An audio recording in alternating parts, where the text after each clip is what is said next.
I'm going to start off with the panel. Mr. Zuckin, I'm going to start off with you just because you happen to be sitting next to Mr. Ray.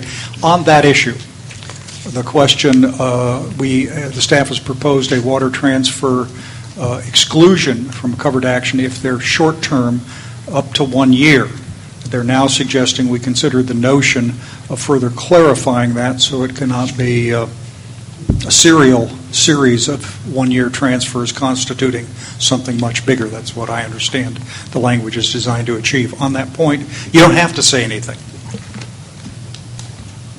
Well, I'm trying to respond to sort of changing directions here as to what I thought we were going to be doing today. But I think there has been some abuse of the each year type of deal, which is clearly part of a longer term plan. I think if you can sort of take a look to see that these year by year transfers really are part of a longer term scheme and take a look at them, I think it would be helpful. The longer, is it correct to say the longer the duration of the transfer, the more scrutiny it might need? Well, I think anything that's part of a multi-year plan needs to be scrutinized fairly carefully. Okay. Mr. Renz? Thanks, Mr. Eisenberg. Just one question, if I could, for you. Mm-hmm. If we do have other issues not being, as Mr. Johnston pointed out, not being redundant to comments we made before, but reflecting what's in the sixth draft, will you come back around to us after you've gone through this staff list and see if there's additional issues? Well, first of all, I'd like to keep the comments restricted to the chapter at hand and the policies and recommendations contained within that chapter. I understand they're linked, but if we don't do that, we're going to have a repeat of the same testimony all along or something else. If I might, Mr. Eisenberg, I think there be some cases where there's actually the revisions that we're suggesting in response to open issues are not high priorities for other parties. They've actually resolved issues in a way that people may just want to pass on them and talk about other points that they think are important. Dan, on that, with your permission, Mr. Chair, just before you get down the road of asking the panelists, I think just a bit of background on this particular provision might be in order.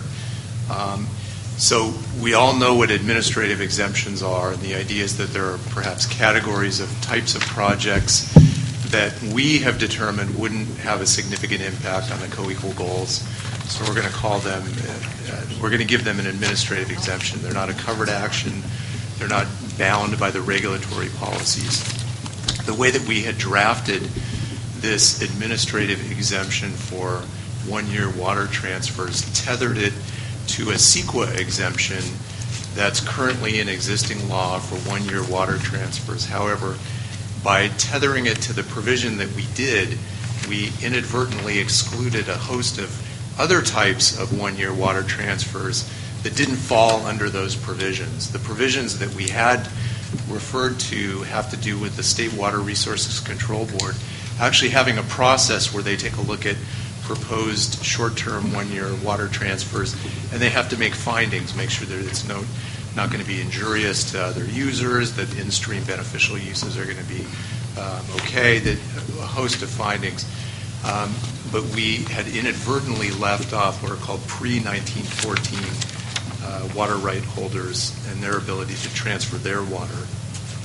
So what we're trying to do here is to go back and rectify that and make sure we take a broader brush look at all the types of 1-year water transfers.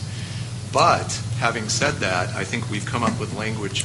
We haven't addressed the issue that you have raised in the past, which is what we've heard from some parties, and we don't know if this is a fact or not, but that there are perhaps recurrences of 1-year water transfers, serial 1-year water transfers that may have impacts on the co-equal goals, may have impacts on the environment that aren't currently being studied. For instance, there's a lawsuit that was filed that I reported on last time out of Butte County about a series of water transfers.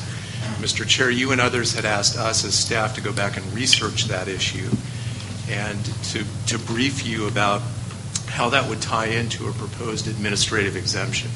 So what we're trying... In that particular issue, actually, the recurrent 1-year transfers we'll be talking about when we get to Chapter 3.